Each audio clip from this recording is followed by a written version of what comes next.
Welcome back sa Usapang Loan at Online Lending. In this video, pag-usapan natin itong Cash Loan Online On Demand. Ito po ay isang online lending app ngayon sa Play Store. At under po ito kay HT Financial Lending Services PH Corporation. So, hindi siya totally bago dahil nakakuha na po sila ng 10,000 downloads. So, ang dami na po nilang, malamang most of the 10,000 ay mga nag-try talagang mag-apply sa kanila. Then, kasalukuyan nakakuha po sila ng 3.3 star ratings na sobrang baba. Binasa ko po yung mga feedback mula po sa mga applicants nila, mga sumubok na po sa kanila. Mostly po ay regarding po sa app nila na hindi pa siya totally developed. Marami pa pong mga error ang experience ng mga sumubok mag-apply. O kaya na ano po sila, na galit po sila dahil doon sa hindi magandang experience nila pagdating sa app. So malamang hindi pa tinutukan ng IT nila yung pag-develop talaga sa app para magiging smooth yung experience ng kanilang mga future client. Anyway, gaya ng ibang online lending app, kailangan nating reviewin ang Cash Loan Online On Demand sa tatlong factors na kinoconsider natin.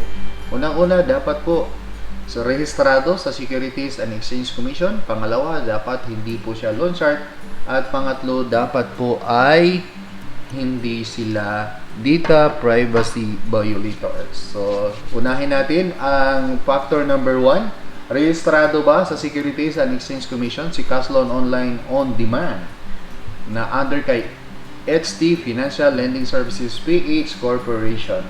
Check natin sa listahan ng online lending app or mga lending company ni sec.gov.ph at nandyan po naka-highlight 2019 pa po sila nabigyan ng registration. Actually, based po dito sa kanilang registration ay hindi po isang ula lang ang pagmamay-ari ng HT Financial Lending Services PH Corporation, kundi tatlo: High Cash, Fast Credit, at saka Cash Loan Online On Demand. Tatlo. Pero yung dalawa ay hindi pa natin nakita na lumabas sa Play Store. Sa ngayon, ang Cash Loan Online On Demand ang pinapalabas muna nila. So, hindi natin alam kung kailan po nila ipalabas yung dalawa, pero huwag muna nating tutukan ng pansin yun dahil sila lang po nakakalam noon. So, sa factor number 1, pasado si Cash Loan Online On Demand.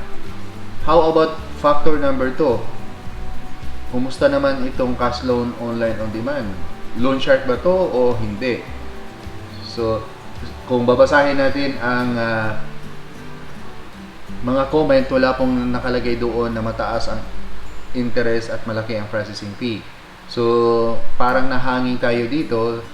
Kaya, mag-ingat po kayo pag ganito kasi wala pa masyadong na approve or napagbigyan ng kanilang mga loan application.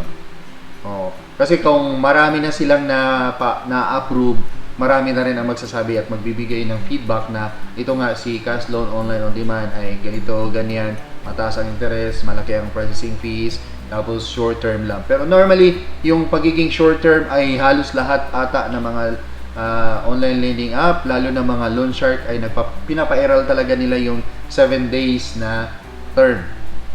So itong si Cash Loan Online On Demand, parang ganun din yon.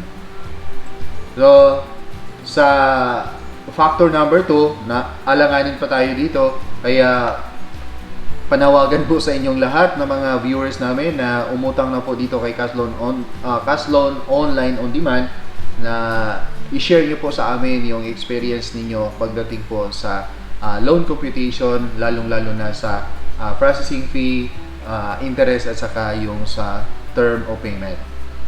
Pangatlo, si Cash Loan online on demand ba ay data privacy violators? Wala pang sinabi, wala din po tayong na-receive na reklamo, pero duda tayo na doon din mapupunta to. So may possibility na loan shark sila, at kapag loan shark, may possibility din na manghaharas at manggugulo ito sa inyo kapag hindi kayo nagbayad.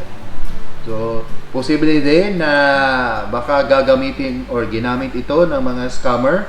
So, again, kung nanghihingi po ng paunang bayad or advance processing fee, advance interest, lalong-lalo na kapag ang amount ay 750, which is very common ngayon sa mga scammer na online lending app. Kaya, pag mayroon ng ganong usapan, mag-back out na kayo or umatras na kayo, huwag nyo nang ituloy para hindi kayo ma-scam. So, ang dami na po nating mga nabasang mga na-scam sa ating comment section. Kung kayo po ay, again, nakaranas ng pang-i-scam ng isang online lending app, i-share nyo po sa amin. I-comment nyo po sa kahit saang video namin. Makakasiguro kayo na mababasa ko po yun. Lahat po ng inyong mga comment ay nababasa ko po. At kung mapapansin nyo, nag-heart talaga ako. Ibig sabihin nun, nabasa ko yung or nakita ko yung inyong comment. Kaya guys, kung nanonood kayo ng aking mga videos, please i-like at i-share niyo po ito para marami po ang makakaalam. And then mag-comment na din po kayo para malalaman ko na bumisita kayo dito sa Usapang Loan at Online Lending at makapagpasalamat man lang din sa effort na ginawa ninyo. Nagustuhan nyo man ang mga video or hindi, pasalamat pa rin kami dahil kayo po ay nadalaw. At sana po ay magbigay din po kayo ng time para panoorin yung ibang video. Siguro, yung mga ibang video siguro na napanood ninyo ay hindi applicable sa inyo, kaya medyo taas kilay kayo. Pero what if yung iba ninyong hinahanap ay nasa ating iba ding mga video? Anyway, again, ang cash loan online on demand sa kasalukuyan po ay wala po tayong 100% na information na nakuha about sa kanila, kaya kasalukuyan din pong hindi natin ire-recommenda itong online lending app na to. Mag-ingat po kayo kung talagang susubukan ninyo at your own risk. Kaya siguraduhin lang na hindi kayo magsisisi sa bandang huli. At again, pag may money involved na hinihingi bago ang loan application or loan processing, umatras po kayo, huwag nyo pong ituloy. Kasi malaking scam po yun.